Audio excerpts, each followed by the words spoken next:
The rescheduled White House Correspondents' Dinner is taking place tonight. Joining us now to discuss is Kervin O'Quinn, national security expert who formerly provided his expertise to police departments and the FBI. He is also a former site lead for U.S. forces on the African continent who has provided pre-deployment site surveys for aircraft crews. So, Kervin, good afternoon. Thank you for being here. In your view, what were some of the security gaps that you could see from the last time? And are those gaps addressed in tonight's correspondence dinner?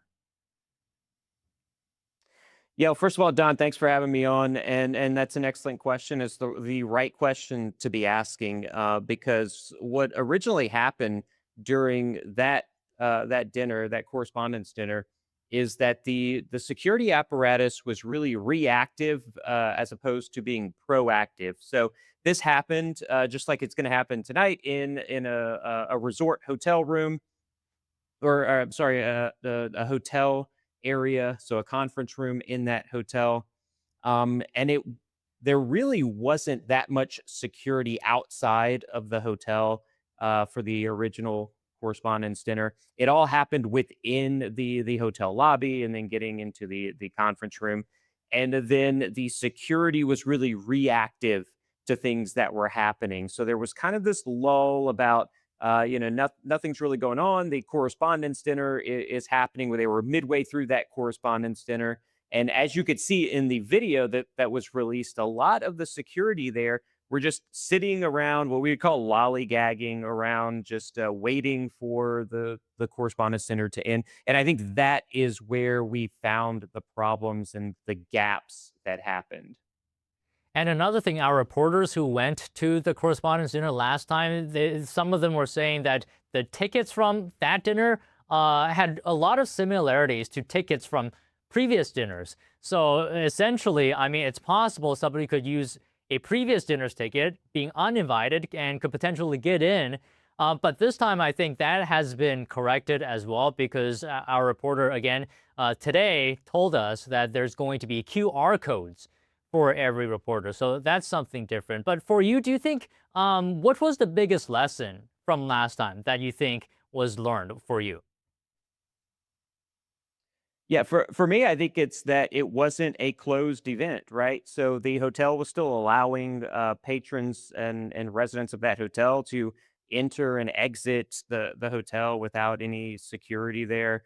Just like you said, previous correspondence tickets were very similar to the new ones, and we know right now that and then this is in the open space, it's in open source public available information that Iran is looking to assassinate the president. And when you have this has been going on since the president was first elected in 2016, and when you have a president that has a bullseye from an adversary, you need to bolster up that security, and that didn't happen during that correspondence center. And I think the lesson learned here is to increase security, to push the security out. I saw some of the videos from some of the leads of the Secret Service and some of the other security leads that were saying they would have liked to have put walls much further out.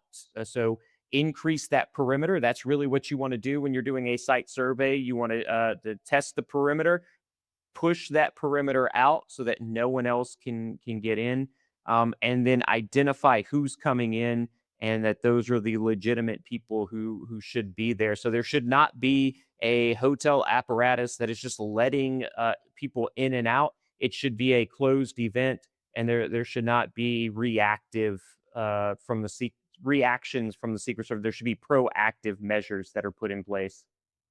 Do you think the size of the Washington Hilton last time was a factor to potentially allowing something dangerous to happen, or was it more on the fact of preparation? Because now the venue is a lot smaller at the Waldorf Astoria, and the number of guests have been reduced as well. So I mean, do you think the space was an issue, the size of it? Yeah, look, I really want to say size does not matter here. You just have to have the right security apparatus. That doesn't matter how big the venue is if you have the right security in place, and that's where a pre-event security site survey is going to come in to affect this. because if you have the right people in place to test run this before the event actually happens, um, you're going to have a much more secure event, no matter the size of it. But absolutely, if you decrease the size of it and increase the security apparatus, you're going to have a much safer venue. So I think the lesson learned there is, hey, look, we can keep the same security in place, the same size of security, decrease the area they have to secure, and we're going to have a much more secure um, correspondence dinner than we had last time. They're also, because of what happened previously in April, they're going to be on much higher alert. I don't think you're going to see any issues here infiltrating the correspondence dinner. That doesn't mean that someone outside the correspondence center is not going to try to affect the outside perimeter, but I think the interior is going to be a lot safer this time due to those lessons learned. So, as a security expert or a national security expert, what is your assessment on the response of the Secret Service last time when something happened? You were just talking about how they were lollygagging before the shooter or the suspected shooter came in, but what was their response after he was detected? Yeah, that's excellent. Excellent question, Don. And I think, yeah, they were very reactive, but in the right way. So they did the right thing. Had they not uh, gone back to their training as soon as it happened, we would have had a much more severe um, breach of security than what we saw. But what we saw happen is what they're trained for. Someone breaks security and everyone runs to the violence, right? These are not normal humans. And that's what we always say about our soldiers, airmen, marines, and seamen or sailors. They are not normal humans. They run to the fight, and that is what the Secret Service did. That is what the security for the Correspondents' Dinner did, and they should be appreciated for that. They should be commended for that because they didn't run away from it.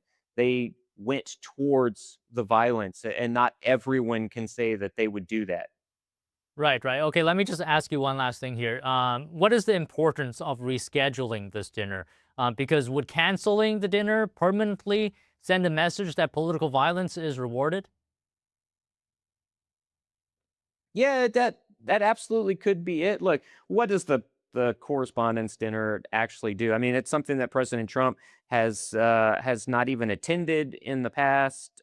This could be something where President Trump feels like his time to shine was taken away from him, and now he needs to come back and do that. This could be a show of force that actions from protesters or actions from violent extremists will not will be the it's not going to push aside any of these celebrations that we have. Is the correspondence dinner an important thing in American politics? I don't feel that way, but I do feel like in the the way that President Trump feels right now is that something was taken from him. This is one of the first correspondence dinners he attended, and then this happens. So he probably feels like he needs to take back control of the narrative.